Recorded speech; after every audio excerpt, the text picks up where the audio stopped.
Hi, it's Eve from the Underdogs Training, and today I want to talk to you about how to keep your blind dog safe this fireworks season.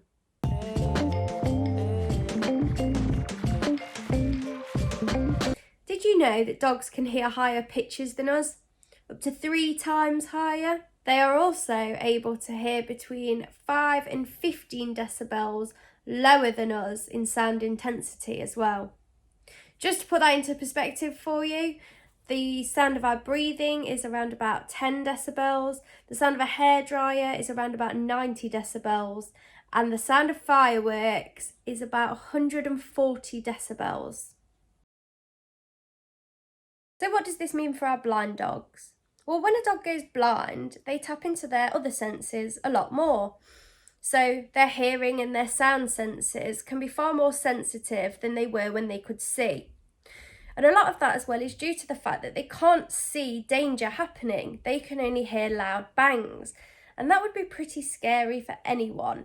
Imagine it being you. You're blind, you can't see anything, and then all of a sudden there's these loud, unexplainable bangs going off everywhere.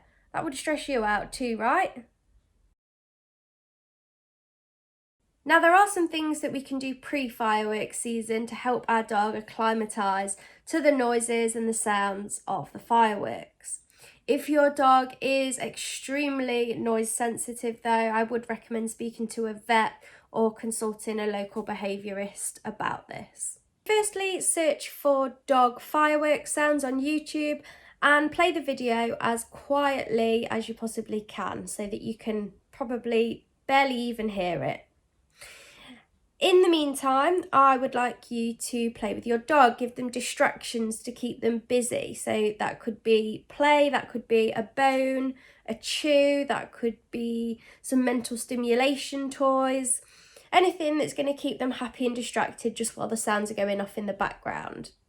We're going to do this every single day, and we're slowly going to increase the volume on the telly or the speaker that you're using.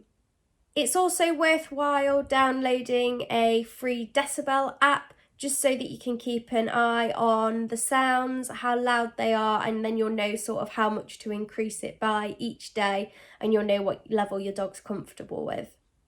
If your dog shows signs of stress at any point, then just turn it back down to a level that you know that they were really comfortable with, maybe a couple of decibels lower than that, and then gradually start building it up again so that they're building up that tolerance to the noise. So here are some things that you can do to help you on the night of the fireworks. First off, find out where your local displays are going to be held and at what times. So you're able to know that you can definitely not let your dog out at that particular time. Having a calm presence can also be really important. If your dog knows that you're not stressed and you're staying calm, that gives them a little bit of reassurance that everything's not all that bad. Another idea would be to feed your dog a little bit earlier.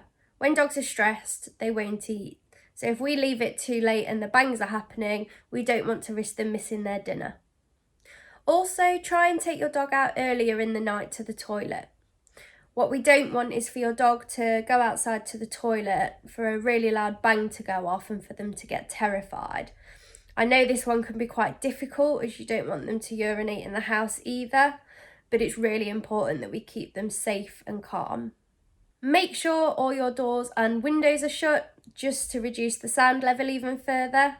Make sure that your dog's got a safe place to retreat. That could be a place like their bed that they know is comfortable and safe already, or it could be that you have fun playing and making a den during the day that they can feel comfortable in.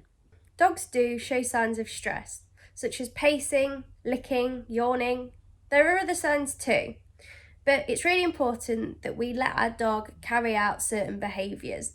If a dog's pacing, it's their way of relieving that stress.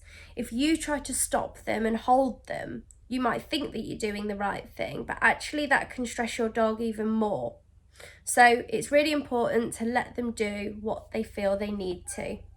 It may also be worth playing a little bit of background music, such as classical or reggae, And if you are watching the telly, sometimes it is worth just pumping it up a couple of notches more than you would, just to cover the sound of any bangs going off outside. So I hope you found this video useful. The earlier you start practicing, the easier it will be for your dog in the long run. So good luck and let me know how you get on.